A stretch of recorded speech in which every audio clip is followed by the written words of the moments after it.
How did you select those that you wanted to interview? Well, it would depend on if I knew what they were involved in. Right. I mean, if they were just strangers to me or just a name, I didn't. And those people were related to people that I was interested in finding more about. When you say D. Lawrence Carlson, Right. I was interested in Sam, of course, a great deal. Right. I always feel bad that I never did much more. He would be a wonderful biography, and I don't think anybody ever thought of writing one of him. No, I don't think there has been either. But I remember the audios, and you were interested, especially in the electricity. Yeah. Mm-hmm. And there's a little bit of Jackson in those interviews at the time because of his involvement in the Trial. merger and the trial. Yeah. Yeah. Well, that's the first book I wrote. It was my master's for Fredonia, to get my master's in history. That was my project, to write that story of the electricity in Jamestown. So the book entitled Electricity and Politics That's in right. Jamestown, 1891 to 1931, that's what got you your master's? Yeah. My golly. Now, you've been so well known as a writer of his local history, yet you're not from here. No. And this interest in history, was this inbred from your mom, your dad? Were they interested in that stuff? Not particularly. I think we talked about history in our home, but no, neither of them studied it or researched it particularly. I don't know. When I liked history in school, and then I don't know. I was thinking about this myself. When did I get involved in history? It wasn't till we moved here, and I needed something to do. And the story I tell is, when we moved here in 1963, this was a big thing for skiing. Everybody had just, begun to enjoy skiing great, and all your friends and everything went skiing as often as they could. So the kids took to it immediately, and I grew up in a flat northeastern Ohio where we didn't ski. There wasn't any skiing. But anyway, so I tried it, and I was terrified. And long after my kids were in the most advanced slopes, I was still trying the beginner slope because I was afraid to fall, and that's always a bad thing for skiing. You should enjoy falling and be able to get up and stuff. So I couldn't ski, and though I tried. And then in the summertime, a lot of people played golf that I got acquainted with. So I tried to play golf, and I took lessons up at Moonbrook, and I never could hit the ball. I would just get, swing and miss it every time, pull up every time. So in lieu of either of those two sports, I went back to school, to Fredonia. For history's sake and for biography's sake, what did your dad do for a living? He was I don't know how to say it. He was a small farmer. Mm-hmm. He had inherited quite a large farm in northeastern Ohio from his father, and he farmed it not extensively. I mean, he did haying, and he had a few cows, but I wouldn't say he was a big farmer. But he was always interested in machinery, mm-hmm. and he was always the first one to get the latest. He had the John Deere franchise, and get the latest self-propelled, if you know what that means, sure, self-propelled binder, and he got the first self-propelled thrasher, thrashing machine. Before that, he did some custom thrashing. He'd go around to different farms and do their thrashing for them. And he did a great number of things, I think, just to stay afloat. He raised chickens. Every year he'd get a whole bunch of little tiny chickens, peeps, and raise them. And then eventually he would sell the meat. He had a contract with a store in Youngstown to supply their chickens. And he did a number of things. Mostly, though, I think he enjoyed the selling the farm machinery. And he did a lot of that. That was, I think, the main thing that he liked to do. So where in Northeast Ohio were you? South of Youngstown. Okay. It's a little town called Poland, and near another little town called Boardman. Okay. And they're very picturesque. Mm-hmm. Some of the executives from the steel mills had homes in that area. And our school was considered to be one of the better schools as far as faculty goes and so forth. Did you graduate from that area, high school there? Yeah, I graduated from Poland. It's called Poland Seminary High School because in the early days it was a private school, private seminary way back, and then it became, of course, a state school. What class did you graduate? What year? Yeah. Let me think. 1940. 1940. Mm-hmm. So let me ask, do you remember December 7th, 1941? Pearl Harbor? Well, sure. What do you remember about that? I'm trying to think. Well, I was in college. Okay. I guess. Yeah, I guess. 41. 41, yeah. Okay, yeah. Oh, I remember that it was talk of the campus, of course, mm-hmm. that Sunday afternoon that everybody was gathering around. I went to Juniata, which is a small school, and everybody talks to everybody else and knows everybody else pretty well. And it was then shortly thereafter, trainloads of, not that we had that many students, trainloads of young men would go off on the train and enlist. There were only a few in my class, a few men, till we finished the 4 years. I think I had like 40 in my class, right, wow. And mostly women. So what was the college like during that time period? Did you have to change your studies? Were there recruits on campus that came and trained? Did anything happen there? No. My college was founded by the Church of the Brethren, which is related to the Amish and the Plain people who are pacifists. And so there was no, not that anybody in the campus was necessarily a pacifist, but a lot of people were not. Most of them were not. But there was no college generated a thing about enlisting. I guess, I don't know, I guess there were no recruiters there as far as I knew.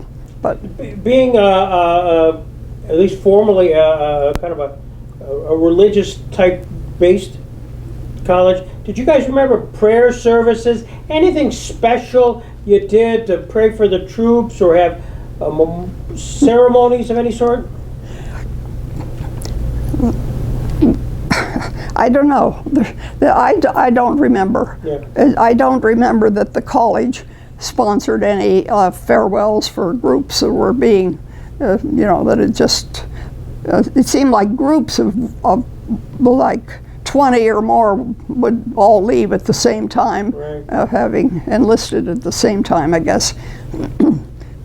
So I don't remember that the school sponsored anything, but I may not have been aware of it. And now you went to Juniata, and you got your teacher's certificate there? Yes, I majored in English and French, or was some history. I guess history was my minor. Yeah. And so then after you got done with Juniata, then where'd you go? I went home. Went home? Back home, yeah. Well, I got a job near my hometown, teaching job. In the meantime, I had spent much of my college pursuing my husband. Ah. So. Was Glenn from Juniata also? Oh, yes. Oh, I guess I should have asked. Glenn actually comes from the plain people of southeastern Pennsylvania, though his folks did not belong to that church, but they belonged to one called the Church of the Brethren, which is has some of the same tenets that the Amish and many of his relatives were Amish, or sometimes they called river brethren.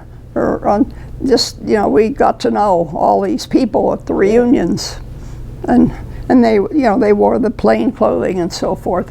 So Glenn was much closer to that side of things than I was. Was Glenn pre-med at the time? No, not till he got to know me, if I might say it in that way. No, he was pre-ministerial. He was very dedicated to the church when he was in high school, and sometimes helped with the services in the church. But he went to Juniata as a pre-ministerial. But there were not a great many pre-ministerial students, and he found them pretty, I don't want to say shallow, but at any rate, as people, he didn't find them very dedicated to what they were aiming for. And so he changed, I don't know if it was his sophomore or junior year, and I don't know, he had always liked science and done well in it, so he changed to pre-med then in the last 2 years. Was he subject to the draft at all, or because yes, he had to. He declared himself, because of his background, a conscientious objector. Okay. And so he, but he had to go through, interviews, and government people would come to the campus and interview him and any others to be sure that they were dedicated to what they were said they were, that they weren't just trying to get out of the service. Did he have any feedback, or because he was a conscientious objector? That was, to some areas, it was looked upon askance. Yes, that's right. No, I don't think so. There may have been among the group who left on the campus some people who looked at the conscientious objectors as, quitters and so forth. It wasn't overt. I never was aware of it. Yeah. Because frequently there would be speakers on the pacifist side would come to the campus, and that would be publicized, as well as other Sure. speakers about joining the service and stuff. But he had to undergo quite a bit of questioning, or as I recall, or filling out papers and so forth. Were you in the same class? No, he was a year behind me. When his folks traveled a lot, and when he didn't start the first grade till he was 7 years old, because they were traveling out west where his mother had come from. So he was always a year behind me, and though he was a year ahead in age, but he used to say that was why he was slow, because he So you took advantage of him. You were a year older. You took advantage of him, and poor guy didn't have a chance. That's right. That's what I felt. I felt the same with Cindy, same thing. Really? No choice. She pursued you until you gave in. Well, yeah. We capitulated, yeah. Where was that? Allegheny. Oh, yeah? Uh-huh. Kind of a same size like Juniata. Yeah, we used to play them in baseball and That's right. things like that. So you're back to Ohio, Youngstown area. Is it near Boardman? Is that where you are? Yeah, I lived halfway between Boardman. Have you heard of Boardman? Absolutely, yeah. Well, halfway between Boardman and this town called Poland. Yeah. My parents' house was sort of halfway between. I guess it was, I don't know. I went to Poland to school, but I don't know how they decided I didn't go to Boardman. Well, actually, one of the jobs my father had was driving school bus. And I think he drove school bus for Boardman. Gotcha. And they probably figured, I should go to Poland. So then you teach school there. I taught school there in another little town nearby called Lowellville, Okay. which was had steel mills near Struthers, if you've heard of that, Right, sure. and had great sports teams because they had a lot of people who played football and all that. So they usually won. Lowellville often won the county tournaments and things of that kind. That's where I got a job teaching for 2 years in the what did I teach? Junior high, or was that? I guess it was 7th or 8th grade, I think. And they still had the rule then that you had to live in the town where you taught. Ah. So I had to board with a lady who had lost her husband and was lonesome. So I lived with her 1 year. And then I got married in between the first and second year of my teaching. And so then I was not, I didn't have to live there. I could do anything I wanted to. And actually I got probably paid as well as a permanent substitute, I think they called it, in the second year. So I lived at home the second year, and there were other teachers in the area who I got rides with, and it was okay. I mean, the kids were not real, I don't want to say not real smart. They were mostly, excuse me, Italian background, and so they were. It was fun. I enjoyed teaching. I enjoyed those 2 years, and then after the 2 years, Glenn was fulfilling. He had to fulfill 2 years, just like he was in the service, but in community service. Okay. So he spent. He spent a year in California as a timber cruising, and had to fight some of those big fires and everything. Yeah. And then next year he got assigned to New Jersey, the Veterans Hospital in Lyons, New Jersey. So the second year he came east, but I continued. We just had a long distance marriage that second year. I lived at home and continued teaching, and he pursued his work with the VA. And he hadn't quite finished all his studies at Juniata, so he also at that time went to, I don't know, one of the colleges in New Jersey there. And finished his pre-med degree. So you guys are pretty mad. And where do you go to med school? Jefferson, was called Jefferson then, in Philadelphia. Yeah. But now it's called something else. I see that they've enlarged it and made it into other kind of studies, as well as, I guess they still have what they call Jefferson Medical College, but it's a part of other studies. So you have this long distance marriage. Glenn is pursuing and gets his doctor's degree through Jefferson in Philadelphia. which also was a spot where many pre-meds from Allegheny went to Jefferson. Yes, I think they did. They did. Uh-huh. And how did you ultimately find yourself here in Lakewood, New York? Well, after several moves later, Glenn wanted to do, because he had this feeling of wanting to help the community and wanting to help people, so he wanted to be a general practitioner.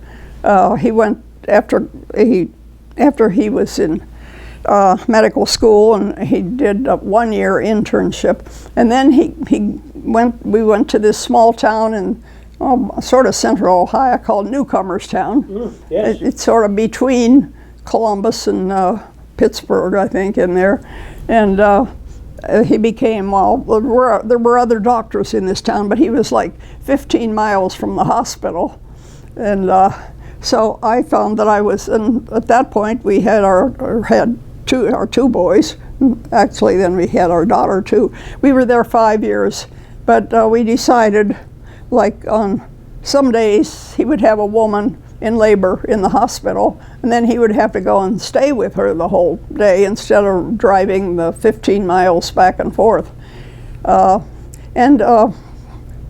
was kind of unhappy about the situation with the little kids, pretty close in age, and so after we decided, he agreed. He'd give it 5 years, and then he'd think about a specialty.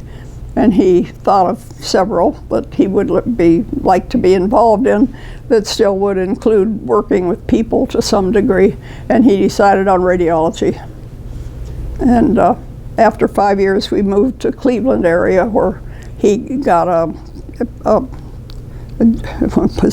a position, as a student of radiology in the VA hospital, south of Cleveland in Berea, near Berea. And that was nice. We lived there for 3.5 years, and the kids remember that. They were old enough, and what a good time they had. And after that, let's see, we were in Cleveland.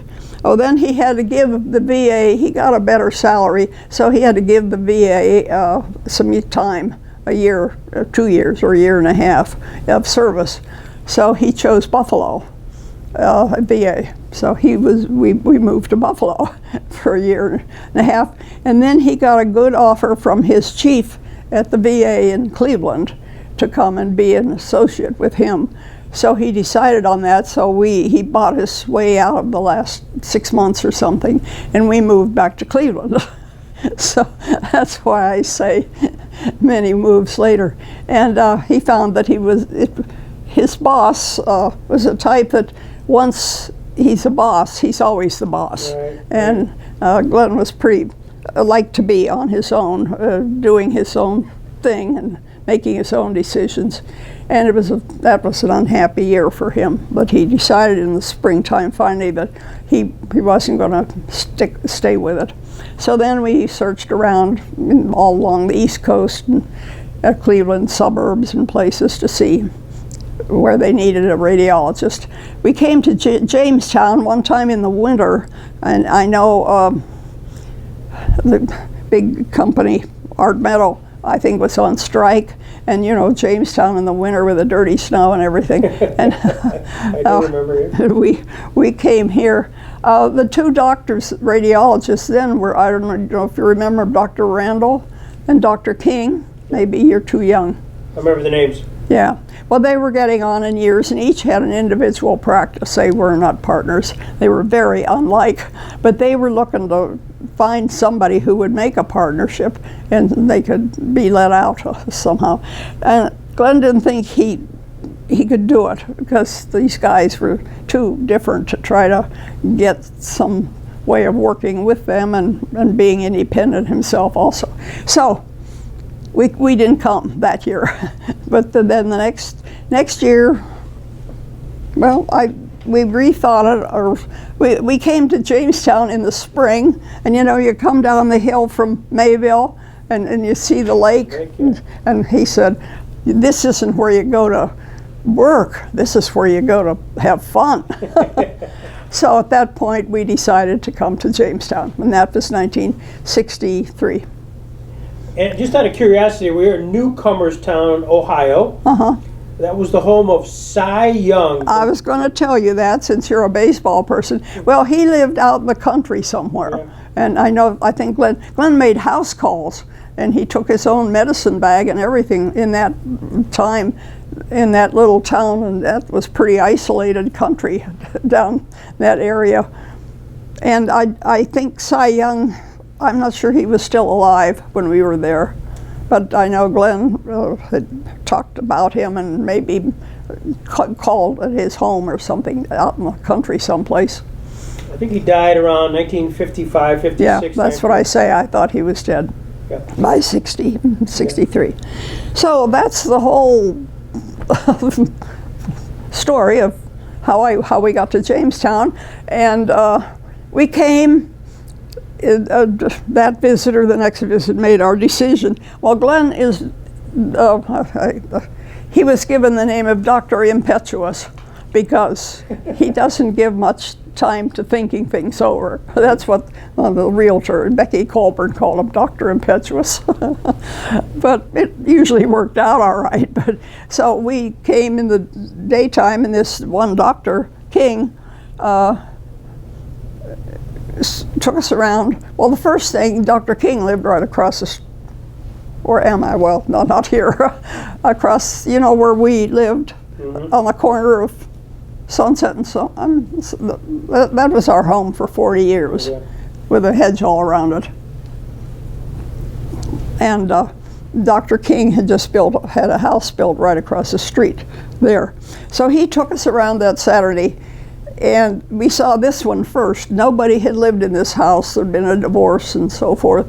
For several months, nobody had lived in that house.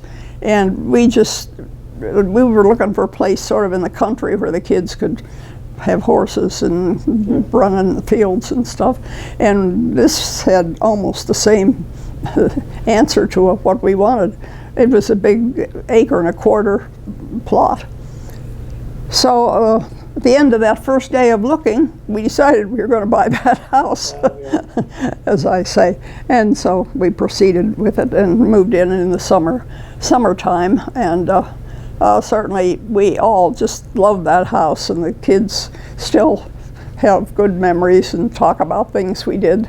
None of my kids, none of them ever lived in this house, though they're really nice kids, and they come and see me every Sunday, so that's nice.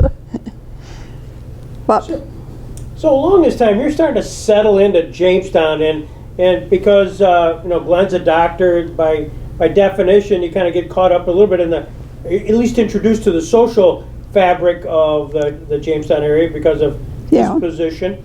And then all of a sudden you get this itch for history, to do something kind of unique. Well, I'm trying to think of why I got this. Well, I was telling you, I needed something to do. The kids were in school by then. And so I guess I went, why I got interested in the Fenton, I had written that history of the power plant. And that gave me a little bit of more interest in the city itself, and how the electric rates were much cheaper than anywhere else, and how it came to be. So I guess I sort of volunteered to do something. The Fenton, the society had only been organized only in 64, was it that recent? It was just a group of men, you know, sailors and other, I'm trying to think who some of them were, got together and decided to establish a historical society. It was quite new in Jamestown in the 60s. And so they had this building that the city gave them, or let them use. The city still owns it, actually. But it had been a veterans center, and it also had been, well, I know the center of the draft in the Second World War. But anyway, they they established they all had collections, all these guys, boating, fishing equipment, and so they all just brought their collections into the building and set them up someplace. It was sort of hodgepodge, wasn't, in my opinion, it wasn't terribly organized. But this was then they got their charter from the state as the Fenton Historical Society. And that's about the time I was looking up stuff for my book also, the electricity book, and they have letters and things about Sam Carlson when he was mayor and so forth, and I was how he pulled some of these, not pulled, but did some of the things that he did to get the electric rates as good as they are. And that's when I went down and just started doing that and got interested in what they had.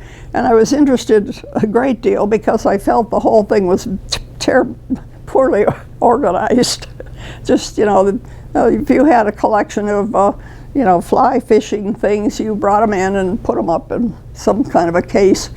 And there was no organization, in my opinion, to it. But I'd never done museum work or anything, but it just struck me that could be improved. Sure. And then at some point, after I'd written that book, and I guess Dan Lincoln was another one who was very, you knew him. Well, you grew up here, didn't you? Yeah. Oh, well, you know everybody. So anyway, so Dan Lincoln called me and asked me if I'd be president of the society, of the board. Well, I said yes. So, I was looking for things to do, and everything I did, everything I have ever done is always volunteer. I never, searched for pay or a job of that kind, of any kind, and that's all right. I didn't need to, and I enjoyed doing what I did.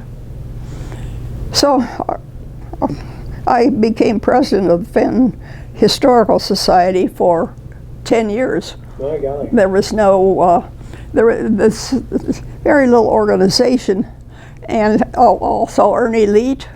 Sure. He was very active in that, and all of history, the whole county and everything. Ernie was pretty involved in all that. But he had organized then the society very in detail, like a big corporation. There was the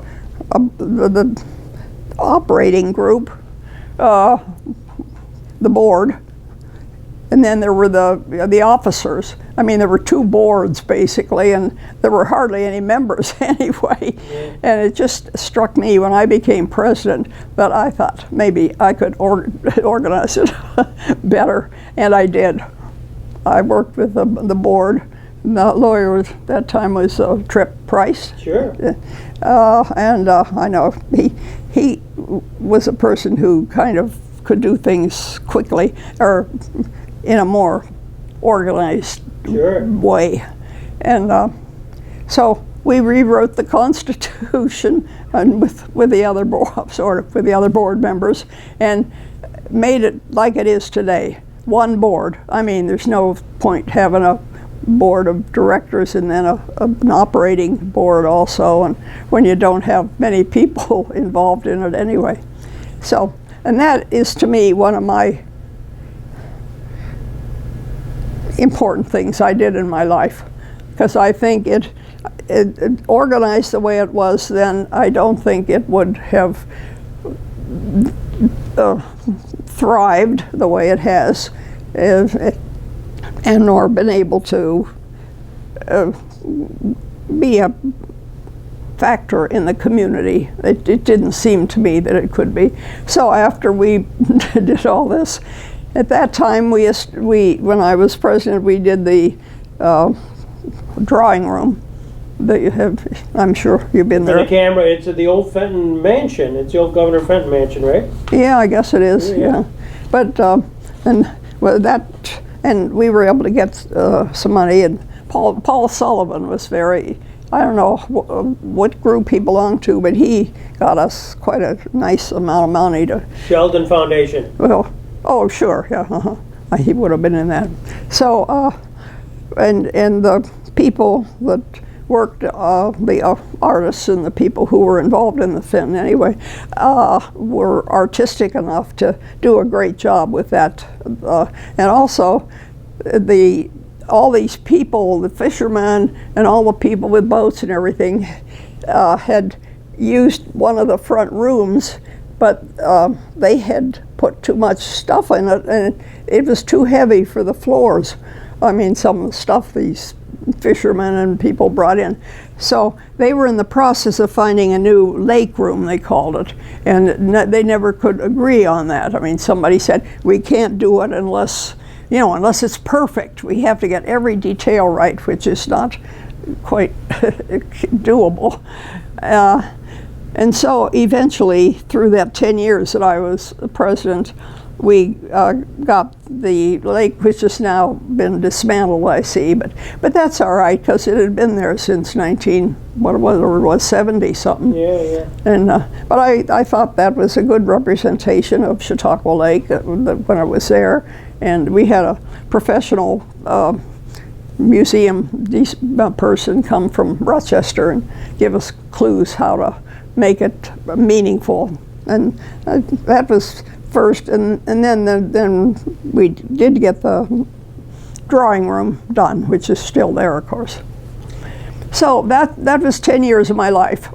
Well, as part of that, I don't know if the timing was there, but you also, the Fenton History Center decided to put out manuscripts, booklets, pamphlets, which relate to the history. Yeah. And the couple of go-to books that people always, to this day, go to are the Trolleys of Jamestown and Chautauqua Lake, and the Chautauqua Lake hotels. I mean, that's the pamphlets you go to. And what inspired you to do those two? Well, the hotels, I remember the woman who was the bookkeeper, the secretary, the desk there, said to me once, those beautiful hotels all around the lake, somebody ought to, write them down or write something about them. So I did.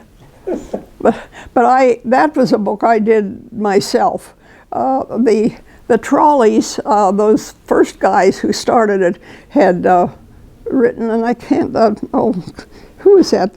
He was an architect, I think. Oh, what's his name? He was very active in writing those books, also that book. So they wrote the trolley book then, early on, and I do not remember the boat book. I don't remember doing that myself, but there were a lot of old. There were a lot of the former captains and who steered the boats, drove the boats, involved and were interested. His widow just died recently. Tilly Solomonson Glenn Solomonson was a prominent pilot on the lake, and so I think maybe there was some. I just did some of that. I don't remember doing that. Just the hotels is the one that I really worked at during that sometime, about the 10 years, I guess. And then, then the trolley book was, I don't know, was kind of out of date or some reason. So I revised it and, made it a little more accurate and put in more detail about where the trolleys went and the development of the Chautauqua Traction, which was an important thing for the city and the area. I'm going to ask a question, which I don't know if it's related or not, but I can recall going around Route 17 and 17J and seeing those signs about every mile, seemingly, it would be Zone 17, Zone 16. What were those? Do you remember seeing them? They were here when we came, and yes, the people used them for location signs. I don't know how far apart they were. I don't either. But I don't know who. Well, I guess if they disappeared when 86 got started building, I don't know. I don't know when they disappeared. But yes, they were here, and I can't tell you anything about them. Yeah, it's just a curiosity, because it wasn't that, I don't say that long ago, probably 20 years ago, there was one sign left, just a rusted out old sign. Yeah. And it's another question of life I hadn't thought about till today. You bring out the best in me. Oh, yeah. So I had Chautauqua Lake Hotel, and even in Lakewood here, there was quite a number of hotels. And you were, I'm sure, involved with the wayfarers that are down there, on the Kent hotels and the pictures and some of the write-ups. Was that some of the stuff you did as well? Yeah. Most, I suppose. I don't know of any. I guess somebody else maybe wrote stories about the hotels. But mainly that was my my project, and I wrote about any stories that would come up about the hotels. Would be a good little story to, just a short story to put in the paper or something like that. And the history and the fate of the hotels. They were very expensive things to run, of course, because then they couldn't run it except 3 months in the summer. They couldn't make a profit even then, sometimes in the colder summers, and they had to close even before Labor Day sometimes. So running and they did furnish them. In the book, I think I describe how they were furnished with the best of the day. And so it was not a profit-making thing, and they passed through several owners, not a lot, a few owners, and then of course they were subject to fire because of the open fireplaces and wood construction. But then I also did research to learn about all the others all around the lake. But the two, I don't know if it was big or not. The one up in Point Chautauqua was the Grand, was it called Grand Hotel? Yeah. Something like that. Because the religious group started, they were Baptists, I think, from Pittsburgh, in competition sort of with Chautauqua. Yeah. And they built that big hotel, which eventually, that was quite a story, eventually it burned, and the woman who owned it had hired a guy to set fire to it, and they had a couple of trials for when this all came out. It took 2 or 3 years to prove that there was arson and this woman had done it, because the hotel was not doing well. So that, and then there were a lot of smallish hotels on this, how do you say, this side of the lake, Wameda. When you go up past Chautauqua, there's a sign someplace says Wameda. That was a smallish hotel there, and just maybe like a boarding house. I mean, not a great huge. There were no, beside the Athenaeum, there were no other great big hotels besides the two, and Lakewood really was on the map as a resort with the big hotels at the time. They had the Sterlingworth and the 2 iterations of the Kent. The Kent 1 and 2, and the Sterlingworth was the same as the I don't know, what was it called first, and then it's just one hotel. Okay, gotcha. And it had different names. I can't think of the other two right now. And during the trolley research, did your paths cross with Glenn Wygren? Does Glenn Wygren come across your world? The name is familiar. I don't know how. He's a collector. He passed away just recently, but a collector of all things trolleys. Yeah. And his basement was just loaded, and he had a household sale probably 20 years ago, but it was just a museum unto itself. Yeah. Well, he was one of those, a trolley, was it trolley? Trolley. And because like the boat people and everybody, they collected stuff from their hobbies. I've heard of his name, But collectors, I'm sure, if they had a sale, then, you know, hotel collectors would show up and You take movies of trains, you know, trains and trolley. He was a movie guy, 16 millimeter film. Really? So I have some of it. And the reason I've got it is because he took a movie of 1954 when Jackson's funeral was here. The train came in, and off the train coming off is all the justices of the Supreme Court. Wow. Earl Warren, Felix Frankfurter, William O. Douglas, Hugo Black, in Jamestown. Yeah. And he has a movie of it, which I now have. Well, good for you. Well, did you, was it at the sale, or did he? I knew about it beforehand. Give it to you? I mean, did he notify you? I didn't want anybody to know that it existed except Glenn and I. Because if it was at the sale, it would have been a different ballgame. Yeah. So now, do you have it personally, or is it at the center? I've got, actually, I have the original 16 millimeter, but we've digitized it, so it's available on YouTube, and we use it, but it's in color. It is. Yeah. Boy. It's a real bonus, real bonus. Well, that's wonderful that, you know, that you've been able to get access to some of the stuff that maybe just would be lost otherwise. Well, I like you, am mindful of that stuff, and if you don't preserve it or write about it, or in my case, film somebody about it, it kind of goes in the dustbin. So you've done, I mean, then on top of this, you did the a book entitled Impressive Record, Jamestown Journal, 1826 to 1941. What kind of got you involved in the newspaper? Christy Herbst. She, it must have been around the first turn of the century, right about there. She asked, well, I think the paper was, I don't know the dates, but the paper was going to celebrate something in the summer. And she, we had lunch together, and she said, would you write a good history of the newspaper?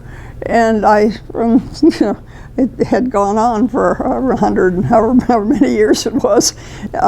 She said, there is none. Aside, there are notifications now and then, but the whole history. And I said, okay, and then I said, do you want me to do it, you know, with footnotes and make it documented and so forth? And she said, yes. Well, it took me 9 years, and I don't think she anticipated that it was going to take me that long. But I did read a lot of newspapers. I mean, of the Post-Journal, the early journals. I really liked to do it. It was good. And to me, that's the best book I wrote. And I'm sorry that it has so much material in it that I don't think it's very popular. What do you do with all your research? I mean, you got mountains of research. Yes, I do. If I want to save stuff, I use 5x8 cards, and all around the house there are boxes full of 5x8 cards, and I don't know what to do with them. Well, I don't know either. I know the feeling. I got my, so I get it, because that's always an issue. You do all the research, and then you got to condense it for readability, condense it but there's a lot of good raw material that's just That's there. right. And I could go through those cards and get, you know, a million ideas for stories. Just, you know, even little stories or adventures. And I think it would have been better. Well, I didn't answer Christie's real request to glorify the newspaper because I didn't get it done in time for the anniversary. But I got it done the way I wanted to do it. No, it is impressive, no pun intended, but just booklet. And then one of your more recent ones, you got conned into doing something on using newspaper articles, among other things, on Robert Jackson. Yeah, I did. I got conned into that too. Well, that was fun. I enjoyed doing that because, you know, nobody knew much about Jackson as a lawyer here. And I mean, you've done a great job internationally. I mean, and you should. I mean, he needs that. He needed all the publicity and all the work that he did. But I think he did valuable stuff in Jamestown that I was, you know, glad to kind of pick out some of it that he did. Well, you did, and you picked a term called off the pedestal. Oh, yeah. That's, Unusual title. How did you come up with that? how do you come up with anything? You just sort of, thinking around in your mind, and you get to something and you like it, and that's it. I don't know. It's the way, it's like when you write, you get a good idea of something you're going to talk about and how you're going to talk about. Well, it was wonderful. My impression was that you came up with a title, taking him off on a statue, where everybody puts him on a pedestal, and bring him down to a human being, a guy who was living in Jamestown, and you covered that period when he was a professional, if you will, in Jamestown, that 20 years there. Sure. Yeah, he was. And I felt that he needed some publicity about that work that he did when he was young. Well, see, you made I remember the story, how this happened, and I'll tell it for the camera. You had just been awarded the Hamilton Award. Oh yeah, I guess so. Hamilton Award, and this was at Chautauqua Institution. Yeah. And we were walking out together at the end of the evening, and I said, Helen, what are you going to do next? And you made the fatal mistake of saying, I'm not sure. Do you have an idea? And of course, that's a bad thing. Yeah, to tell me. To you, yeah. Yes.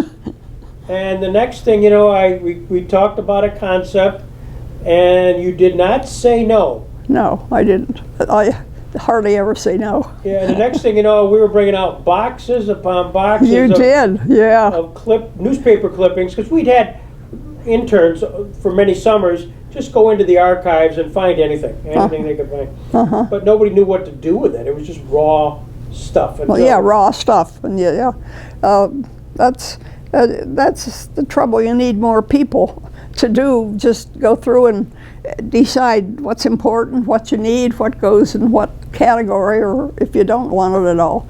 I mean, your people. You need more researchers, I guess. Well, you provided a huge service of filling in a void and taking all that raw material and making it into something very readable and usable to this day. Thank you. But you also let me, they must have been among your earliest interviews. Here, of all those guys are all gone now, like Miles Lasser and Quint Anderson and all those people. You let me look at all those interviews. Yeah. Though I don't know that they added a whole lot, but most of them added something about knowing Jackson and doing something with Jackson. Who lived, well, young, well, he's still alive, isn't he? Right where they lived there in that housing area. The lawyers. Bill Wright. Yeah, right, yeah. I think you interviewed him. I did? And he talked about playing with that would have been the Jackson kids. Yeah, Bill Jackson, yeah. And they were the same neighborhood there in that. They were across the street, of course. So. Yeah, that was a good thing to do. And the reason for those interviews, they existed because I was doing a history on that 1954 funeral where the judges were here, but all the attorneys took the judges out to Moonbrook for lunch. Oh my. So that one moment in time I wanted to capture. So Charlie Price, Sam Price, Bob Booty, Wayne Herrick, all those people all had lunch. Yeah, wonderful. Miles Lasser, and they could. You remember sitting down and having lunch with Earl Warren. You would embrace. It's wonderful, and you taped them. Like this, I taped it. Yeah. So and then you let me look at them, and I was thankful. I got ideas about Jackson, also from looking at the tapes. Well, it was a remarkable thing. You've done so much, Helen, and as you're sort of reflecting on this, are there certain things that are highlights for you? I know you mentioned the Fenton and how that's really an important part of your legacy. Were there others? Other things that I did? Yeah, that you might say, gee, I want to make sure that my grandkids know about this.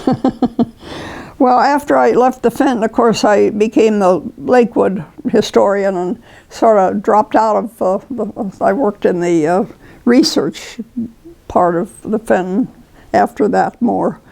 I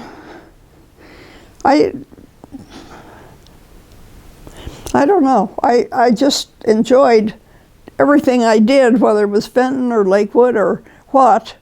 I can't say that one. I enjoyed seeing the completion of those rooms at the Fenton to make it more like a museum and so forth. And that's quite a long past too. And I enjoyed getting to know about the Packards. That's an interesting story. Yeah. Here in Lakewood, and how he lost his position in the Packard Company and various. It makes a good story. Did you know that the last couple years that little newspaper, Lakeside Legend, was it called? The Villager. Now it's known as the Villager. Yeah. Oh, it started again? Yeah. The same editor? Zimmer. Yes. Yeah. Oh, good. Zimmer. Well, she before the virus started, she said at the winter time they weren't going to publish it 2 winters ago, and they weren't going to publish in the winter. And then I never heard any more from her. I wrote those little stories once a month for a year and a half or longer, every month. Yeah. Once I said I could do it once a month, and I haven't seen it. Is it on the news? I don't. It comes out weekly. Yeah, it's usually I get it at the coffee shop down the Writer's Cup. Yeah, they have it there. Yeah. They used to have it at Wegmans, you know, when you go. I haven't been grocery shopping since last March, so I don't know. Nobody lets me go out anymore. Well, you know, it's a crazy. We live in a crazy time. Well, So tell me, Helen, what's the one thing about Lakewood, New York? I live here now. That I would not necessarily know. The surprise factor, saying, Greg, you probably didn't know this. Oh, gee. That kind of nugget. We know about the Packards, and we know about the hotels, and we know that Robert Jackson had a boat called the Alibi there. Certain really highlights. Anything unusual? Unusual about Lakewood. I think you got me there. Well, that would be a first, man. Kate, listen to this. I got her. What? Got the first time I'm telling your daughter. I think I might have stumped you. That would be a first. I worked with mainly in the history committee in Lakewood here, people like Tony Barone and, as I say, Tilly Solomonson, and just old timers that grew up here and that were kids here. Tony Barone, who recently died, the pharmacist, he just could go on and on about what he did in Lakewood. While he was back right after the war, there were all these businessmen's association. I forget what it's called. You know, there were 2 or 3 in Lakewood, and they like Rotary, only I forget what they were called. And they would, I guess, the national headquarters would always have contests or something. I'm not sure how they got it. And the Lakewood Club won the prize several times, and Tony had all these cups and things. And then when we established that poor little place for a museum, which isn't the best, but he moved all his stuff there, and I think his wife was probably glad to get him out of the house. I mean, there's a whole lot of them that it was called the Businessmen's Association, and it was very, very active right in the late after the war, and then when there were a lot of young men starting businesses in Lakewood and in the area, and apparently belonged to this club, and Tony was really proud of that. He was president of the society of this, what we call the history, I forget what they call it, history museum. But he was good. I mean, he did a lot of good things for history. Tony did. He was established that veterans, back of the veterans off Chautauqua Avenue. Right. It's nice. I like that center. Yeah. But that was all Tony's work.